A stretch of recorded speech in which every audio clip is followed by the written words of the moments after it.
nutritional doctor, Anya Szigeti, who has ways to do it better when it comes to your diet, making a quinoa salad right out of the pages of her book, You Can't Outrun Your Fork. Thank you so much for sticking around. Thank you, Gail. Great to be here. Great to have you. And this is just proof that eating healthy and making small changes can be super simple. Yes, this is one of my best ways to use leftover quinoa and a replacement for like a cold pasta salad, especially for those of us that want to cut gluten out of our diet. Yeah, which, you know, a lot of us are. I mean, I've tried to eliminate it completely, and this is a great alternative. So you just take your leftover quinoa that you might have made for meal prepping, and then what? Exactly. So then we take about 3 tablespoons of olive oil. Okay. So that's organic olive oil if you want to pour that in. And then about a tablespoon of lemon juice. So I'll let you do that as well. Okay. And then I love to use fresh herbs. And one quick tip for keeping fresh herbs is actually keeping it in a glass container with a little bit of water in the refrigerator. I just put that little plastic bag that you pick up the herbs in over it to protect it from the cold environment, and then the herbs will last for weeks in the refrigerator. Really? I take them with me in my RV. You do? Yes, and so I always have fresh herbs. That is a really cool Quick hack. little tip. So I took about half of a bunch and just chopped it up. So we have that, and then just a little bit of pink Himalayan sea salt. So pink Himalayan sea salt is going to provide over 80 different trace minerals that we need within our body. So it's a fantastic way to get those. And then I add just a dash or 2 of cayenne because I like a little heat. So kick it up a notch? Yes. Do you want to stir that Sure, up and mix that all together? And so what I love about this salad is it's light, it's fresh, and it has my foundational 4 in it. So it has the healthy fats from the olive oil. It has high quality protein from the quinoa and fiber from the quinoa as well. And then something green from the parsley. So you get everything in this lovely salad. You know, we're going to touch on this coming up on Bloom in a little bit, but let's talk about people's fear when it comes to the protein by leaning in. I'm not going to be able to build the muscles. I'm not going to get the protein that I need. But you say you really can by a full plant-based diet. I love to really incorporate and focus a meal with protein. And this quinoa is one of the best sources of protein from a plant-based perspective, and a nice complete protein as well.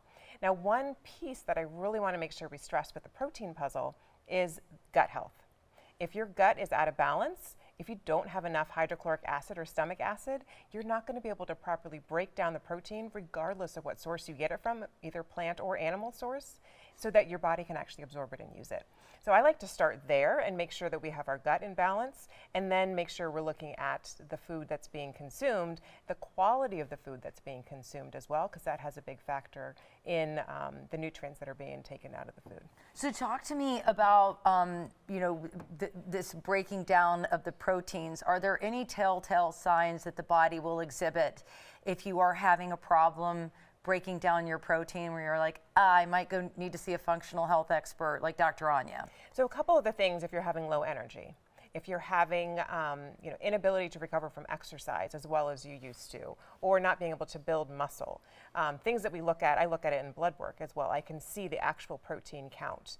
Another thing, if it's getting a little further down the path, is if you're getting sick more often, because protein is the building blocks for our immunoglobulins, which is our immune system.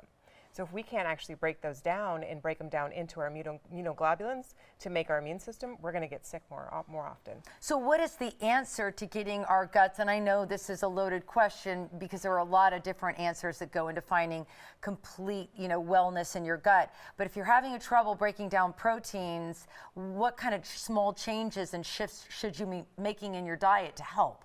One thing is shifting away from consuming ultra-processed food products, because those are very, very harsh on the digestive system. And unfortunately, that's the majority of the American diet right now.